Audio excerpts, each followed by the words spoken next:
I want you to try a really simple thought experiment with us. Imagine I'm holding a completely standard coin. I flip it high into the air, I catch it, and then I immediately slap my hand over it so neither of us can see it.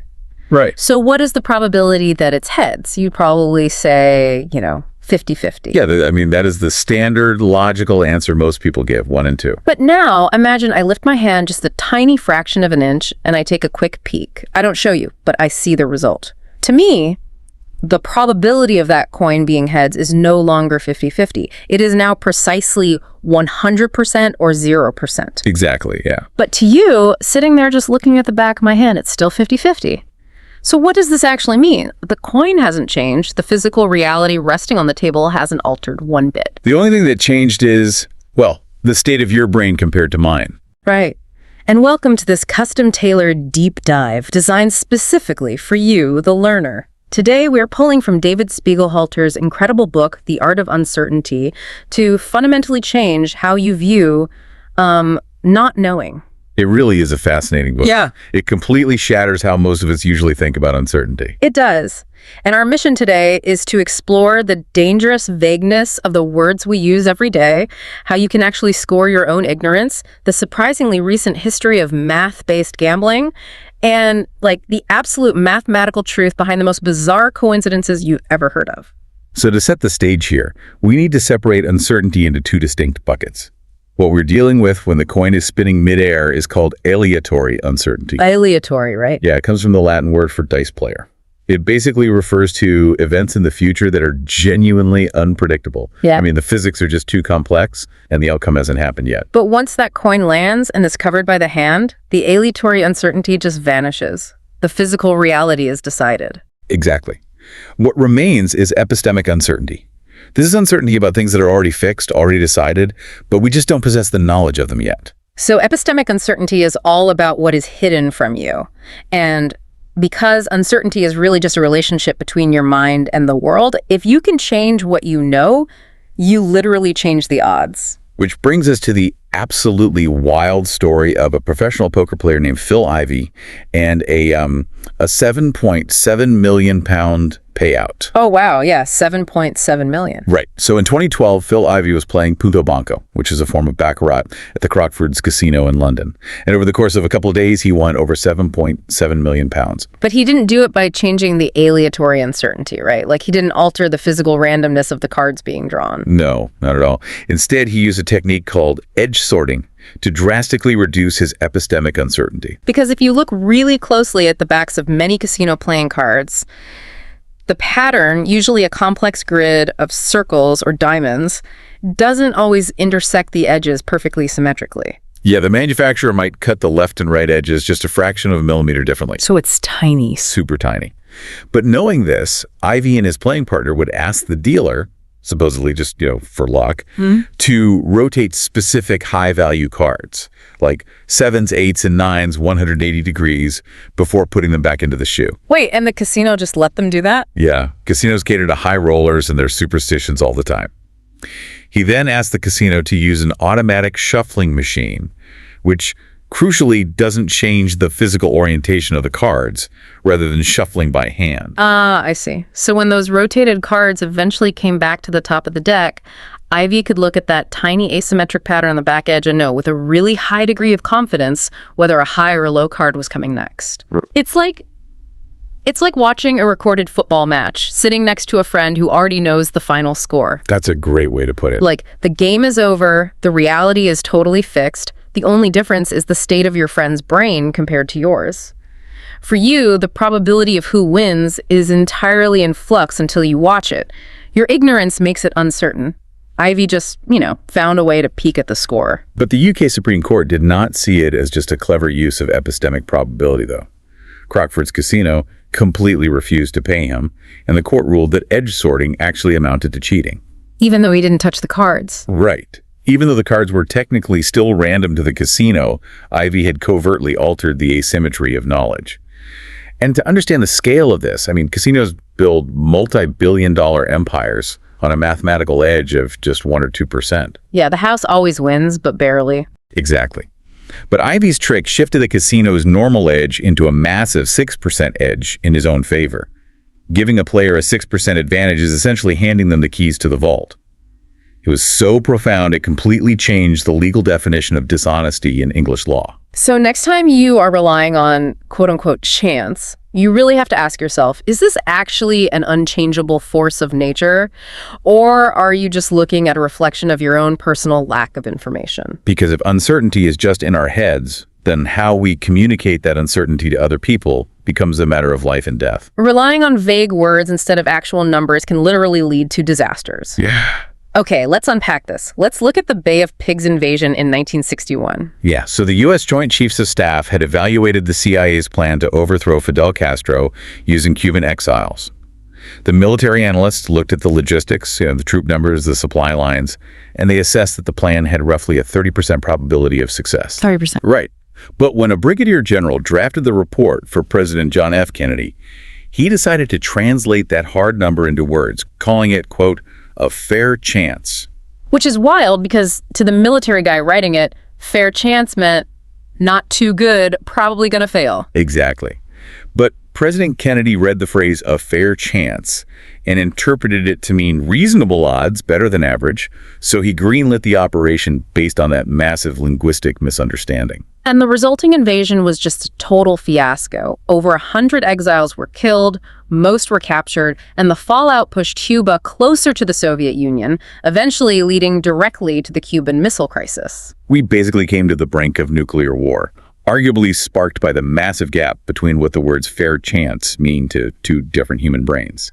And this isn't just a historical political problem. It happens in medicine right now. Like if you're listening to this and you read common on a prescription pill bottle, you might panic completely unnecessarily. Oh, absolutely. Say your doctor prescribes you a statin, and the patient information leaflet says that constipation is a common side effect. If you ask the average patient what common means, studies show they guess around 34%. So they think a third of everyone taking the pill is going to suffer from this. Right. But medical regulators like the European Medicines Agency have a very strict mathematical definition for the word common. To them, it explicitly means an incidence rate of anywhere between 1% and 10%. Wait, 1 to 10% is common? Yes. And in reality, the rate for this specific statin side effect is only about 4%. But because the professionals use a vague word instead of a specific number, the patient experiences a totally different, much more terrifying perception of the risk. Which brings us to a really massive moment in modern history, the 2011 raid on the Abbottabad compound to get Osama bin Laden. The intelligence agencies were looking at fragmented evidence like satellite photos, courier tracking, trying to figure out if he was actually in the building. Yeah, and when President Barack Obama met with his advisors, he received numerical probabilities from the intelligence officers. Some assessed the probability of bin Laden being there at just 30 or 40%. Others were much more confident, putting it at 80 or 90%. All right. And after listening to everyone, Obama reportedly concluded this is basically 50-50. And he made the decision to go ahead with the raid based on that. I have to push back on that, though. I mean, was Obama actually mentally calculating an average of 30 and 90 and landing at 50? Or was he just using the phrase 50-50 as a linguistic cop-out to say, look, we really have no idea? What's fascinating here is how Obama reflected on it later. He actually admitted he felt the advisors were using these different percentage probabilities to somehow disguise their own uncertainty. Oh, interesting. But statistically speaking, it's the exact opposite. By putting hard numbers on their estimates, rather than just saying he might be there or he's probably there, the intelligence officers were bringing their epistemic uncertainty out into the glaring light. They were being totally transparent about the exact limits of their knowledge. The numbers force you to be honest. But, I mean, if we agree that we really must use numbers to communicate uncertainty, it raises a huge problem. How do we know if someone's numbers are actually any good? If an intelligence analyst says there's an 80% chance, how do we grade that confidence? Well, in the 1950s, a meteorologist developed what's known as the Breyer score, or the quadratic scoring rule. It's a mathematically asymmetrical scoring system originally used to train weather forecasters, designed specifically to score a person's ignorance. Let's put this in the context of something like pub trivia. How does it punish you? Okay, so imagine you take a trivia quiz, and for each answer, you have to state your confidence level out of 10. If you claim you are 10 out of 10 confident, 100% certain, and you get the answer right, you gain 25 points. Okay, sounds fair. But if you claim 10 out of 10 confidence and you are wrong, the Breyer score doesn't just deduct 25 points. If you claim to be 100% certain and reality turns out to be 0%, the Breyer score looks at that massive gap and mathematically squares it, turning a simple mistake into a devastating penalty. You lose 75 points. Wait, 75? Ouch! Yeah, it essentially bankrupts you for being arrogant. That is brutal. Conversely, if you admit your uncertainty, say you rate your confidence as just 7 out of 10, and you get it right, you gain 16 points. It mathematically punishes overconfidence and heavily rewards honest calibration. Over time, it basically forces you to align your stated confidence with your actual track record. This perfectly ties into Philip Tetlock's famous Good Judgment project, which looked at super forecasters. He used a concept originally from a Greek poet, popularized by Isaiah Berlin, classifying thinkers into two categories, foxes and hedgehogs. Right. The hedgehog knows one big thing, and the fox knows many little things. We all have that one friend who acts like a hedgehog. They have one grand, overarching theory of the world. Maybe it's a specific political ideology or an economic model. They are absolutely certain about the stock market or who is going to win the next election, and they're usually dead wrong. Yep. But they never remember being wrong because their single lens makes them incredibly confident. Foxes, on the other hand, are scavengers. They use multiple sources, they lack a grand theory, they constantly admit errors, and they aggressively adjust their odds when new information comes in. The Breyer scoring rule acts like a harsh teacher that forces you to abandon the hedgehog mindset and become a fox. So next time you read a wildly confident prediction from a pundit in the news, you really have to ask yourself, is this person a hedgehog or are they a fox? So foxes are better forecasters because they use math to accurately map out their own ignorance. But where did we even get that math? Because for the vast majority of human history, the tools to calculate probability didn't even exist. They didn't. Humans gambled for 5,000 years using sheep knuckle bones, which are also called astragali. Romans, Greeks, Mongolians, they all threw these bones and bet money on how they would land. But I don't get it. The Romans built aqueducts and the Colosseum, but they couldn't figure out basic dice odds. Were they just mathematically illiterate? Well, many cultures viewed random chance as the literal will of the divine, so trying to calculate it felt like predicting the mind of a god. But there were massive practical hurdles too.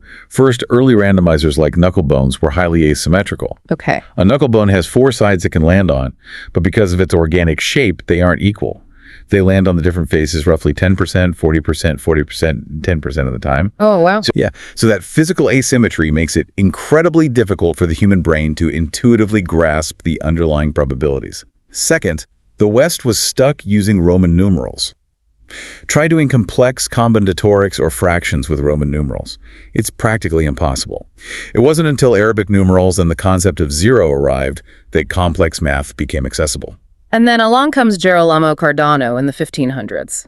He was a hot-tempered Renaissance doctor and a massive gambler. Cardano was the first person we know of to formally write down the concept of enumerating all possible outcomes. He looked at 2 symmetric, 6-sided dice and realized there were 36 possible combinations. He saw that there was only one way to roll a total of 2, a 1, and a 1, but there are 6 different ways to roll a 7. Documenting that specific circuit of possibilities was a monumental leap in human thought. It really was, and it laid the groundwork for solving one of the most famous puzzles in math history, the problem of points. Oh, I love this one. Right, so imagine Romeo and Juliet are flipping a coin. They each put up 40 ducats, so there's an 80 ducat prize. Romeo wins if he gets 3 heads. Juliet wins if she gets 3 tails. But they get interrupted. The sequence so far is tail, head, tail. So Juliet has 2 tails, Romeo has 1 head. Exactly. The game has to stop. How do they fairly split the 80 ducats? Romeo might argue they should split it 40-40 since anyone could technically still win. But that doesn't seem fair to Juliet. It's not. Yeah. To solve this, early mathematicians like Pascal and Fermat mapped out what we call expected frequency trees. Let's walk through the future from that exact moment. Juliet only needs 1 more tail to win. If the very next flip is a tail, which is a 50% chance, she wins the whole pot immediately. But if it's a head, they have to flip again. Precisely. If it's a head, Romeo now has 2 heads, Juliet has 2 tails. It comes down to one final flip. On that final flip, Romeo has a 25% total chance to win it all with a head, and Juliet has a 25% chance to win with a tail. So you add Juliet's initial 50% chance of winning on the first flip to her 25% chance of winning on the second flip. She owns 75% of the possible future. Therefore, it's only mathematically fair that she gets 75% of the pot, which is 60 ducats, and Romeo gets 20. Here's where it gets really interesting. Once you understand combinatorics, you can weaponize them. Enter Giacomo Casanova. Yes. We think of him as a lover and an adventurer, but he was also a brilliant mathematician. In 1757, he was in Paris and managed to pitch the French government on a new state-run lottery to fund a military school. It was a 5 out of 90 lottery. You have 90 balls in a drum and 5 are drawn. You can bet on 1, 2, or 3 specific numbers coming up. Casanova used combinatorics to calculate the exact number of possible tickets and the exact chances of a player's numbers being in that final 5. Because he actually knew the math. Right. For example, if you bet on 3 specific numbers, he knew the chance of you winning was exactly 1 in 11,748. So he set the payout for a winning ticket at 5,000, 200 times the bet. Which sounds like a massive life-changing prize to the peasant buying the ticket. Exactly. He understood human psychology just as well as he understood math. He knew the big payout would blind people to the terrible odds. Mathematically, Casanova had rigged it. Of course he did. Because the payout multiplier was significantly lower than the actual odds of winning, the state was mathematically guaranteed to make a long-term profit. Over time, the lottery only paid out about 72% of its takings.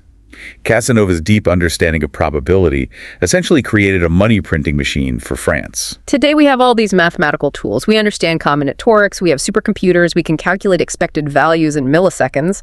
But even now, random chance constantly breaks our brains. It shows up in the form of coincidences. And we hate it, because our brains desperately want to find a causal reason for everything. We really do. Take the story of Ron Biederman's trousers. Oh, that's a classic example from the Cambridge Coincidence Collection. So a backpacker named Doug gets his clothes stolen in Miami, and a stranger named Ron Biederman gives him a striped shirt from Israel. Years later, Doug is sitting in a cafe in London wearing that exact shirt. Right.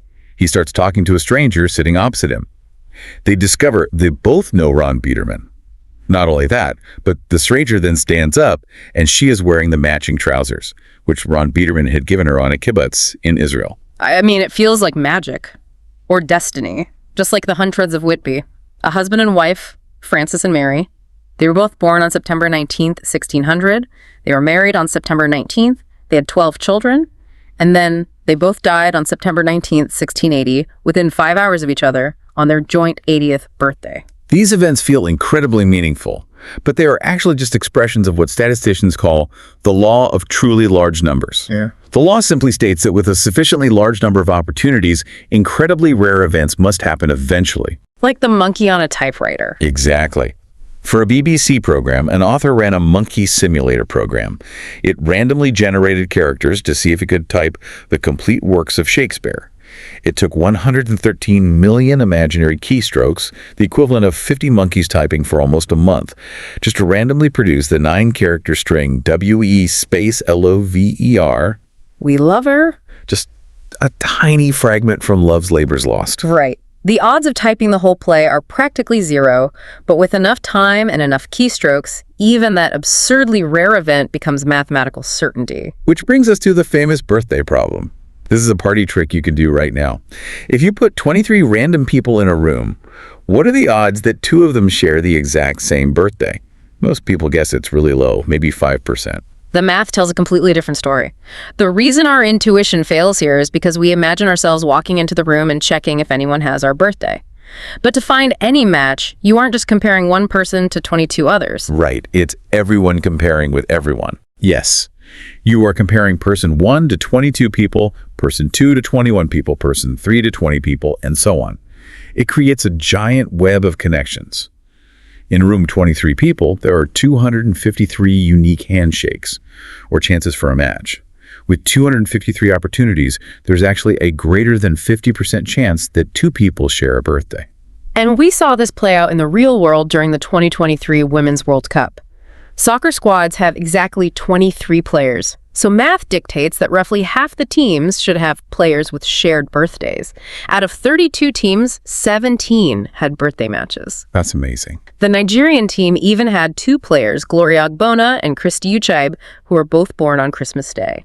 If we connect this to the bigger picture, it explains why we see dark patterns where none actually exist. In July 2014, there were 3 major commercial plane crashes within an 8-day period. Malaysia Airlines, TransAsia, and Air Algeria. Yeah, I remember that. It felt awful. To the public, it felt like a curse or a coordinated attack. But if you look at the baseline rate of crashes over a 10-year span and you scan all possible 8-day windows within that decade, the mathematical probability of a 3-crash cluster happening completely by random chance is actually around 60%. It wasn't a curse. It was just the law of truly large numbers doing its grim work. I like to think of coincidences like a dark room filled from floor to ceiling with invisible laser tripwires. We only ever notice the laser when 2 people accidentally cross the exact same beam at the exact same time. But we completely ignore the millions and millions of times people walk through that room every single day, brushing past threads, touching nothing, making no connections. Those are latent coincidences. The math isn't broken, we just only pay attention to the hits. That's a really profound way to look at it. So what does this all mean? We've unpacked a lot today. We've seen that uncertainty isn't a force of nature, it's a measure of what we don't know. We've learned that shifting from vague, fuzzy words to precise numbers forces us to be honest about our ignorance. We've seen that adopting the scavenging, adaptable mindset of a fox makes us better forecasters than the stubborn hedgehog. And we've seen how the sheer math of large numbers guarantees that the impossible will occasionally happen. And this brings us to a rather profound philosophical conclusion about everything we've discussed today. In the 1930s, the Italian mathematician Bruno De Finetti wrote a deeply provocative statement. He wrote, "Probability does not exist." Wow. What he meant was that probability is not an objective, physical property of the outside world. There is no probabilityometer you can hold up to a coin or a deck of cards or a geopolitical conflict to measure its uncertainty. Probability is entirely a virtual quantity. It is a tool constructed by human judgment to try and make sense of our own ignorance. I love that. If probability is just a reflection of what you personally don't know, think about the biggest worry in your life right now. Are you truly afraid of what is definitively physically going to happen? Or are you just feeling the immense crushing weight of your own epistemic uncertainty? Maybe if you step back and look at the raw numbers, you aren't actually cursed. Maybe you're just standing in that dark room full of invisible threads, waiting to see which one you bump into next. Keep unpacking that.